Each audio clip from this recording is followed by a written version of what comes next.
क्या Austin theory का in ring return and और ऑफिशियली अलाइनमेंट हो चुका है ब्रॉन बेकर, ब्रॉन्सन और लोगन पॉल द विजन के साथ, या फिर सेथ रॉलिंस का कुछ मास्टर प्लान भी है इसमें। शो की शुरुआत बैकस्टेज से हुई, जहां हमने देखा कि पॉल हेमन ऑस्टिन थ्योरी से पूछा कि उनका प्लान क्या है।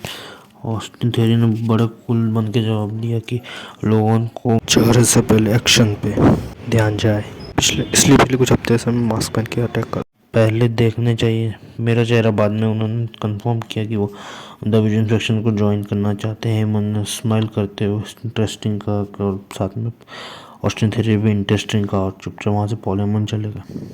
फिर रिया रिप्ले और ऑस्कर का मैच होता है। मैच हाईलाइट, रिया ने शुरुआत से ही डोमिनेंस दिखाई, लेकिन कायरी सेन ने बार बार इंटरफेरेंस किया। तो जब ईओ स्काई जो कि इंजर्ड थी रिंग साइड पर आई, उन कायरी सेन को रोकने की कोशिश की, लेकिन रिया का ध्यान इसी टाइम में रिया एप्रिल का ध्यान भटका और ईओ को चोट लगी थी। इसी डिस्ट्रैक्शन का फ़ायदा उठाकर मैच में हरा दिया। मैच के बाद रिया काफ़ी फ्रस्ट्रेटेड दिख रही थी। बैकस्टेज एक और सेगमेंट दिखाया जहां ब्रॉन बेकर और ब्रॉन्सन पॉल हेमन से मिलते, दोनों थ्योरी को लेकर थोड़े कंफ्यूज थे। हेमन ने क्लियर किया कि वो थ्योरी को आज मेन इवेंट में मौका मिलेगा अगर वो परफॉर्म नहीं कर पाया। क्लियर क्या कि तुम क्या कर रहे थे पहले 18 महीने पहले, तुम कुछ भी नहीं कर रहे थे। ब्रॉन्सन से कहा, और मैं तुम्हारी कोई बेइज्जती नहीं कर रहा हूँ, लेकिन बता रहा हूँ कि तुम कुछ नहीं कर रहे थे तुम, और अभी तुम मेरे विजन अंडर में हो। तो रोमन को पेन किया अपनी होम कंट्री ऑस्ट्रेलिया में के शो में, किया मेन इवेंट में। और फिर ब्रॉन बेकर से कहा कि तुम भी तो कुछ नहीं कर, तुम ऐसे घूम रहे थे नॉर्मल, और अब देखो तुम जनवरी 5 की नेटफ्लिक्स 1 ईयर एनिवर्सरी पे वर्ल्ड टाइटल के लिए चैलेंज करने वाले सीएम पोंग को। और इसका सीधा क्रेडिट मुझे जाता है, क्योंकि मैंने तुम्हें देखा और इस मेरे पास विजन ऑस्टिन थ्योरी के लिए विजन भी है। कर थोड़े कंफ्यूज थे। हेमन ने क्लियर किया कि वो थ्योरी को आज मेन इवेंट में मौका मिलेगा अगर वो परफॉर्म नहीं कर पाया, तो तुम दोनों उसे डब्ल्यूडब्ल्यूई से बाहर किक आउट कर सकते हो। बेकी लिंच का प्रोमो सेगमेंट आता है।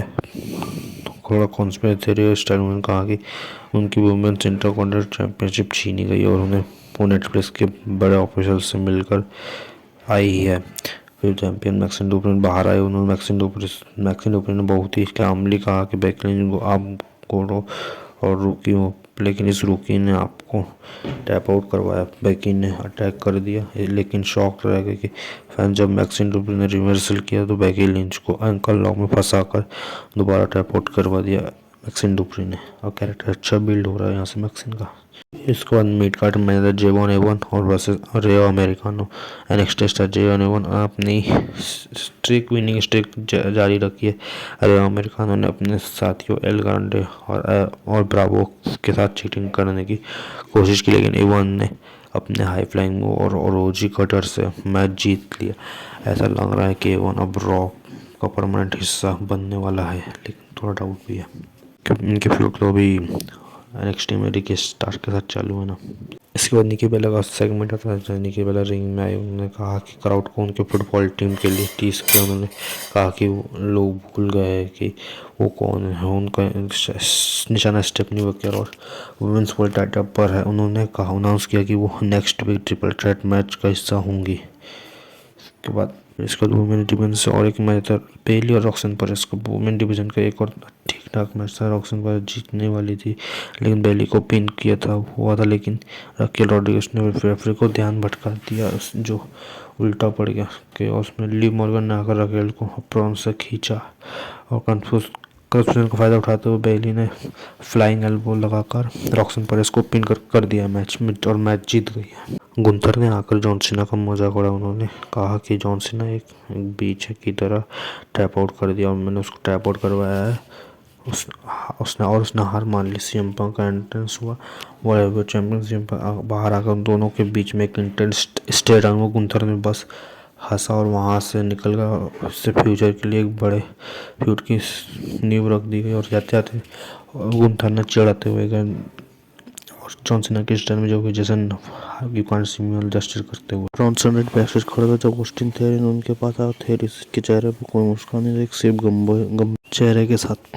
फिर वहाँ ऑस्टिन ब्रॉन्सन की आंखों में आंख डाल के ब्रॉन्सन से एक बात कही कि तुम दिमाग में बैठा लो कि मैं कोई की नहीं करना बंद करूँ, मुझे तुम्हारे पीछे चलना है और तुम्हारा आदेश मानने का मैं नहीं आया हूँ यहाँ मेरे जब रीड ने उन्हें डराने की कोशिश की तो थियोरी ने पीछे नहीं हटा और आगे बढ़कर कहा, शायद तुम बड़े हो या ताकतवर, लेकिन तुम इस ग्रुप विजन का मेरी वजह से नहीं, मेरी लीड करने आया था कि मैं सिर्फ तुम्हारी छाया में खड़ा रहूँगा, तो ये तुम्हारी सबसे बड़ी भूल है। अपनी शर्तें खुद तय करता हूँ। फिर कुछ क्लियर तो बदला वो थियोरी व्यक्तित्व, जब पहले कहीं ज़्यादा शांत और खतरनाक नजर आ रहा ऑस्टिन थियोरी क्या ये बोलने के अंदाज में मैच्योरिटी नजर आ रही है अब, और इस वजह संकेत दे जाए कि विजन के ग्रुप के अंदर पावर स्ट्रगल, सत्ता का संघर्ष शुरू हो चुका था। थियोरी ने खुद को ब्राउन सैंडर्स और ब्राउन बेकर्स के बराबर नहीं, जो उनसे ऊपर देख रहे हैं। ऑस्टिन थियोरी ने भी स्पष्ट कर दिया कि वो पॉल हेमन उनके साथ खड़े हो, लेकिन वो किसी के कठपुतली नहीं बनेंगे। ये अच्छा भी थियोरी के कैरेक्टर डेवलपमेंट के लिए अच्छा है। इसके बाद मेन इवेंट में सीएम पंक, रे मिस्टीरियो और ऑस्टिन थियोरी ब्रॉन्सन रीड का मैच होता है। मैच बहुत फास्ट पेस था। रे मिस्टीरियो ने अपने क्लासिक मूव दिखाया, वहीं ऑस्टिन थियोरी ने दिखाया कि वो नए गियर और नए एटीट्यूड के साथ है, कितना खतरनाक हो चुका है। फिनिश एंड में पॉल हेमन रिंग साइड पर थे, उन्होंने डिस्ट्रैक्ट क्रिएट की और ऑस्टिन थियोरी ने रे मिस्टीरियो को कर्ब स्टॉर्म मारकर अपनी टीम को बड़ी जीत दिलाई। पहली जीत थी उनकी अच्छी। खत्म होने के बाद ब्राउन बेकर ने रिंग में एंट्री ली और ऑस्टिन थियोरी के डिस्ट्रैक्शन का फायदा उठाते हुए सीएम पंक को एक भयानक स्पेयर मारा। शो खत्म हुआ जब the vision, Austin theory, read, brown baker ring में खड़े थे और पंक जमीन पर गिरे होते, इसी के साथ शो ऑफ एयर हो जाता है।